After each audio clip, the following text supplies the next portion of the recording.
যখনই কোনো ব্যক্তি ডাকে বা আল্লাহকে স্মরণ করে, আল্লাহ বলছেন তখনই আমার কাছে তার ডাক পৌঁছে যায়। কিন্তু এতটা সত্ত্বেও এত পাওয়ারফুল একটা অনুগ্রহ আল্লাহ আমাদেরকে করেছেন, কিন্তু আমরা সেটাকে মূল্যায়ন করি না।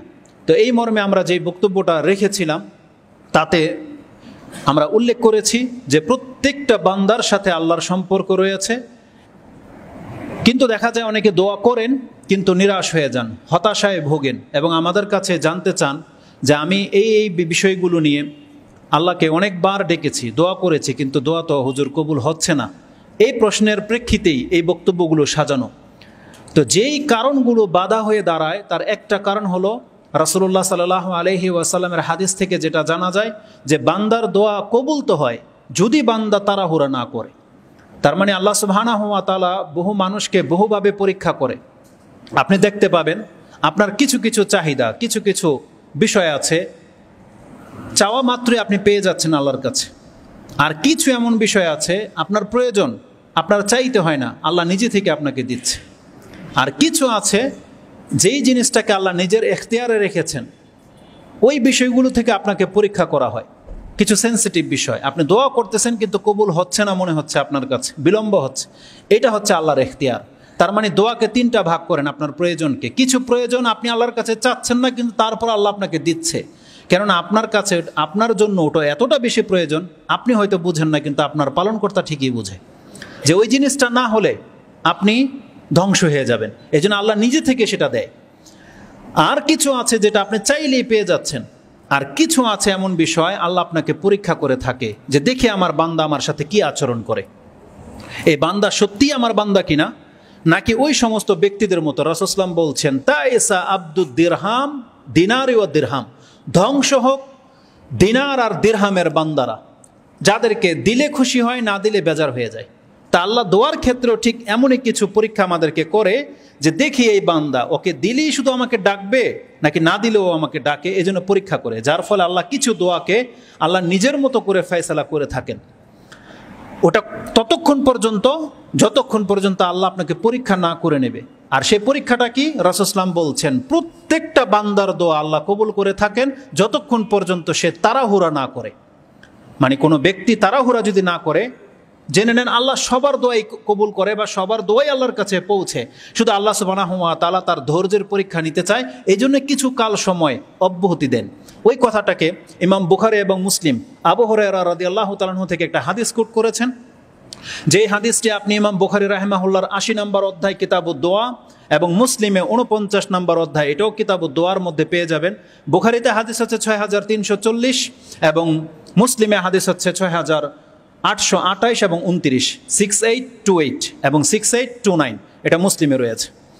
আবু হুরায়রা রাদিয়াল্লাহু তাআলা আনহু তিনি বলতেছেন ক্বালা রাসূলুল্লাহ সাল্লাল্লাহু আলাইহি ওয়াসাল্লাম ইস্তাজাবু দুআ লিকুল্লি আবদিন, যে প্রত্যেকটা ব্যক্তির দোয়া কবুল হয়। আর বুখারী মুসলিমের ভাষা যেটা ইস্তাজাবু লি আহাদিকুম, তোমাদের প্রত্যেকের দোয়া কবুল হয়, প্রত্যেকের দোয়া। তার মানে প্রথম শব্দটাই হলো দোয়া কবুল হয়, ইস্তাজাবু লি আহাদিকুম, প্রত্যেকের দোয়া কবুল হয়।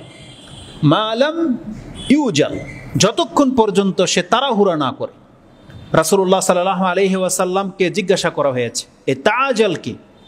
ক্বালু ইয়া রাসূলুল্লাহ ওয়া মাল ইস্তিজাল, এই তাড়াহুড়া করাটা আবার কি? আমরা দোয়াতে কিভাবে তাড়াহুড়া করি?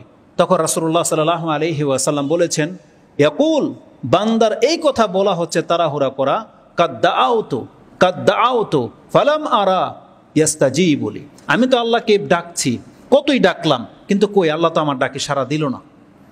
এইটা হলো তাড়াহুড়া। একটা ব্যক্তির অন্তরে যখন এই খেয়াল চলে আসে আর যখন সে মুখে অন্যকে প্রকাশ করে দেয়, তখন আল্লাহ সুবহানাহু ওয়া তাআলা যে দোয়াটা তার হ্যাঙ্গিং করে রেখেছিলেন, তার কাছে রিজার্ভ করে রেখেছিলেন, আল্লাহ ওটাকে বানচাল করে দেয়। সেটা ওই তিনটার কোনো একটাও হবে না। তিনটার একটা আমরা বলেছিলাম গত খুতবায় যে বান্দা যখন কোনো দোয়া তার মুখ থেকে ছুড়ে দেয়, এটা তিনটার যে কোনো একটা রূপে প্রতিফলিত হয়। হয় আপনি যেটা চাচ্ছেন সেটা আল্লাহ আপনাকে দিয়ে দিবে বা ওই বিপদ দূর করে দেবে, অথবা এর চেয়েও বড় প্রয়োজনের জন্য, এর চেয়ে বড় বিপদে আপনাকে বাঁচানোর জন্য আল্লাহ ওটাকে রিজার্ভ করে রাখে, অথবা আল্লাহ সুবহানাহু ওয়া তাআলা ওই দোয়াগুলোকে নেকিতে রূপান্তরিত করে রেখে দেয়, যেটা কিয়ামতের মাঠে আপনাকে ক্ষমা করার জন্য আল্লাহ জমা করে রেখেছিল।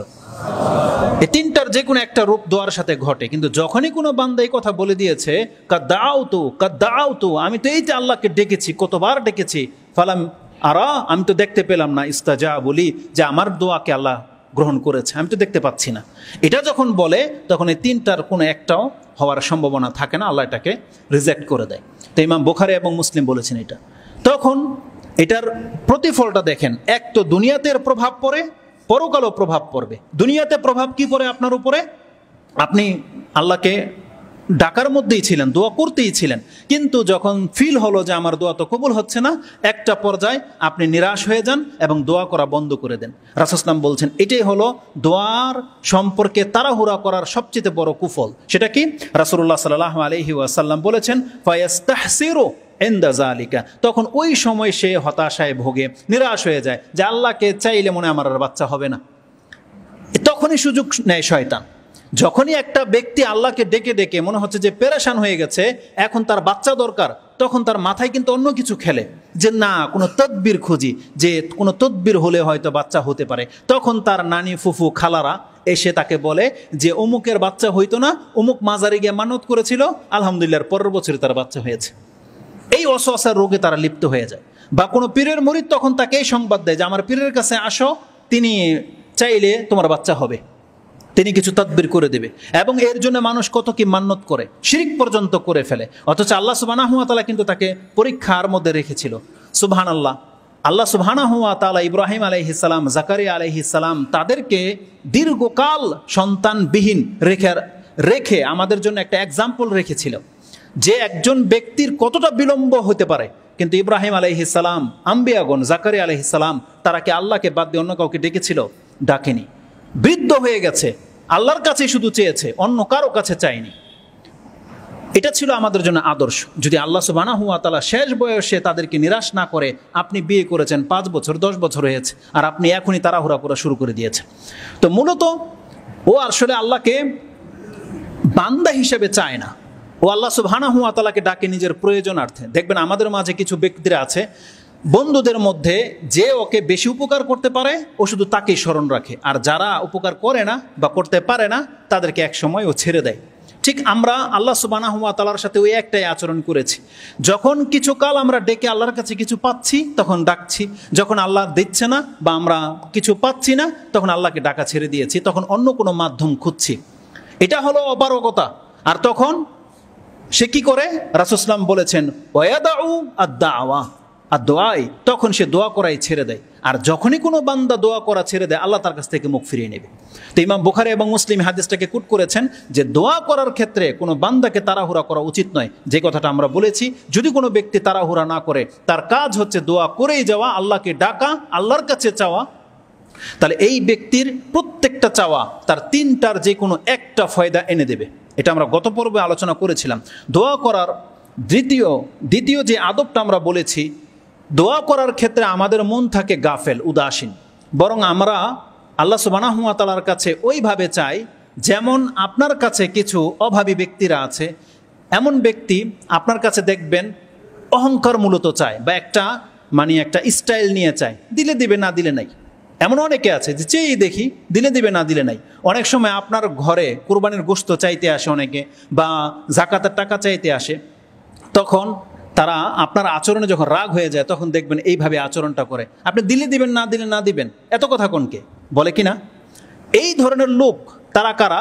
তাদের মূলত আসলে এমন অবস্থা, সে হচ্ছে অহংকারী টাইপের, তার মূলত প্রয়োজন নাই, জাস্ট হাত বাড়িয়ে দিয়েছে, দিলে কিছুটা ফায়দা হবে, না দিলে নাই, এই টাইপের। আমাদের অধিকাংশদের অবস্থা হচ্ছে এরকম যে আমরা আল্লাহ সুবহানাহু ওয়া তাআলার কাছে এমনভাবে চাচ্ছি যে আল্লাহ আপনি দিলে দেন, না দিলে না দেন, আপনার ইচ্ছে, এইরকমভাবে আমরা চাই। কিন্তু আল্লাহর কাছ থেকে নেবই নেব এইভাবে আমরা চাই না। যেমন কিছু অভাবী আছে যাদের আসলেই প্রয়োজন, দেখবেন তাদের ভাষা, তাদের আচরণ, আর যেই ব্যক্তি শুধু আপনার কাছে পরীক্ষামূলক চেয়েছে যে চাইলাম দিলে দিবে না দিলে নাই, এই দুইজনের ভাষা, দুইজনের আচরণে অনেক পার্থক্য আছে। যেই ব্যক্তি প্রকৃতই অভাবী, যার প্রয়োজন রয়েছে, সে আপনাকে কত নরম ভাষায় এসে বলে যে আমি অভাবী, আমার এটা হয়েছে সেটা হয়েছে, আপনি তো অনেক দাতা বা আপনি তো উপকার করে থাকেন, আপনি না দিলে আমি যাব কোথায়, এতগুলো কথা বলে। তো আল্লাহ সুবহানাহু ওয়া তাআলার ক্ষেত্রেও যখন একটা ব্যক্তি দেখবে আল্লাহ হচ্ছেন গনি আর আমি হলাম ফকির, আল্লাহ যদি আমাকে না দেয় কেউ দেওয়ার নাই, তাহলে এই ব্যক্তি যেইভাবে চাইবে আর যেই ব্যক্তি মাজারে গেলেই পেয়ে যায়, সে কি আল্লাহকে ওইভাবে চাইবে? আল্লাহর কাছে কোনোদিন চাইবে না।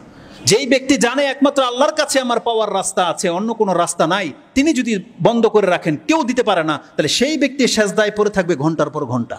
আর যেই ব্যক্তি মনে করে যে আল্লাহর কাছে চাইলে চাইলাম, দিলে দিলে, না দিলে নাই, আমার বাবা তো আছে, ওইটা করলে তো পাই, এটা করলে তো পাই, তখন এই ব্যক্তি কোনোদিন আল্লাহর কাছে চেয়ে পরিতৃপ্ত হতে পারবে না, তার প্রশান্তি আসবে না।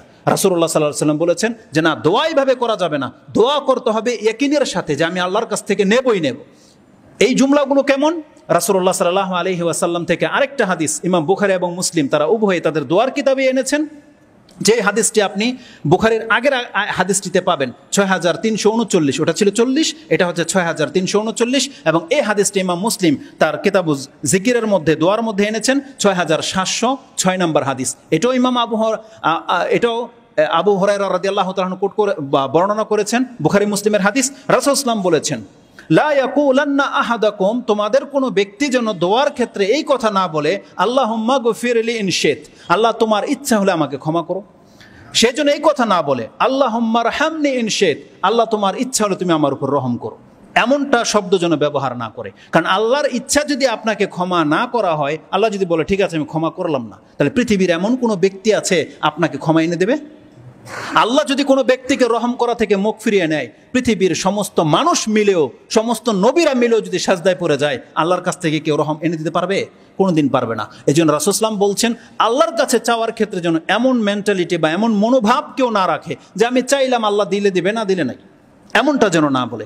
বরং রাসূল সাল্লাল্লাহু আলাইহি ওয়াসাল্লাম বলেছেন লিয়াজিম মাসআলাতাহু, প্রত্যেকটা ব্যক্তির প্রয়োজনের ক্ষেত্রে সে যেন আল্লাহকে কায়েমনে ধরে, মানে আমি আল্লাহর কাছ থেকে নেব। আমরা কিন্তু যা পাই সব কিন্তু আল্লাহর পক্ষ থেকে আসে, যদিও কোনো মাধ্যম ভায়া হয়ে, ওই ভায়াটা, ওই মাধ্যমটা সৃষ্টিকারী হচ্ছেন আল্লাহ সুবহানাহু ওয়া তাআলা। এই জন্য আমরা যার কাছ থেকে পাই না কেন, মূলে রয়েছেন আল্লাহ। আপনি আল্লাহকে শক্ত করে ধারণ করেন, আল্লাহ বাকি প্রত্যেকটা রাস্তা আপনার জন্য খুলে দেবে, যেখান থেকে আপনি হেল্প পাবেন, সাহায্য পাবেন। অতএব রাসূলুল্লাহ সাল্লাল্লাহু আলাইহি সাল্লাম বলছেন লিয়াজিম ফি দুআই, অতএব প্রত্যেকটা ব্যক্তি যেন দোয়ার ক্ষেত্রে একবার খুব শক্তভাবে ধরে, যেমন একটা বাচ্চা 5 টাকার জন্য, একটা চিপসের জন্য বাপ মাকে যেইভাবে ধরে, তার চাইতেও বেশি আপনাকে আল্লাহকে ধরতে হবে। তো এই ভাষা ব্যবহার করা যাবে না যে আল্লাহর কাছে চেয়েছি আল্লাহ দেয়নি, বা আল্লাহর ইচ্ছে হলে দেবে না দিবেন, এমনটা নয়। বরং আল্লাহ সুবহানাহু ওয়া তাআলা দেখতে চায় যে আমি ওকে কিছু কাল পর্যন্ত দূরে রাখবো, তারপরও আমার কাছেই ফিরে আসে কিনা এটা আমি দেখব। যেই জায়গাতে গিয়ে আপনি আল্লাহ সুবহানাহু ওয়া তাআলার বান্দা হিসেবে নিজেকে পরিচয় দিতে পারবেন, তখন দেখবেন আপনি যখন চাইবেন আল্লাহকে আপনি সামনে পাবেন। কিন্তু যখনই আপনি হেয়ালিপনা করবেন, তখন আল্লাহ সুবহানাহু ওয়া তাআলা আপনার সাথে এরকম ডিনাই করবে। যেমনটা আমরা দেখতে পাচ্ছি যে কোরআন হাদিসে এমনটাই আমাদেরকে শিক্ষা দেওয়া হচ্ছে যে প্রত্যেকটা ব্যক্তি যেন আল্লাহকে এমনভাবে ধরে যেন আর কারোর প্রয়োজন না হয়, এটা বলেছে। একজন সাহাবী তো এই কথাই বলেছিলেন, আপনি আমাকে শিক্ষা দেন এমন একটা কথা যেটা আমি ধরলে আর কাউকে জিজ্ঞেস করার প্রয়োজন নাই। রাসূল সাল্লাল্লাহু আলাইহি ওয়াসাল্লাম বলছেন কুল আমানতু বিল্লাহি সুম্মাস্তাকিম, তুমি আল্লাহর প্রতি ঈমান আনো এবং এটার উপরে তুমি জমে যাও, অটুট হয়ে যাও। আমাদেরকে ওই শিক্ষাটা দেওয়া হচ্ছে যে আমাদের চাওয়ার পাওয়ার রাস্তা মাত্র একটা, এটাকে যদি আমরা ধরতে পারি, বাকি দুনিয়া সব ছুটে যাক, আমাদের কোনো পরবা নেই। এমনভাবে দোয়া করতে হবে। তো এটা ছিল দ্বিতীয় ধাপ, যে দোয়া করার ক্ষেত্রে আমাদের তাড়াহুড়া করা যাবে না, আর হেয়ালি মনোভাব রাখা যাবে না। দোয়ার আদবের ক্ষেত্রে সবথেকে গুরুত্বপূর্ণ যে বিষয়টি, এটাও আমরা টাচ দিয়েছিলাম গত পর্বে, যে দোয়াতে ইখলাস থাকতে হবে। আমাদের আন্তরিকতা নাই আসলে। দোয়া যে আল্লাহর জন্য খাস, মানে আমরা যখন বারবার দোয়া বলি, আপনি ভাববেন যে তথাকথিত যে দোয়া আমরা যে মোনাজাত করি, এই দোয়া মানে হচ্ছে আপনার প্রয়োজনের জন্য যা কিছু প্রয়োজন এটা তলব করা, চাওয়া।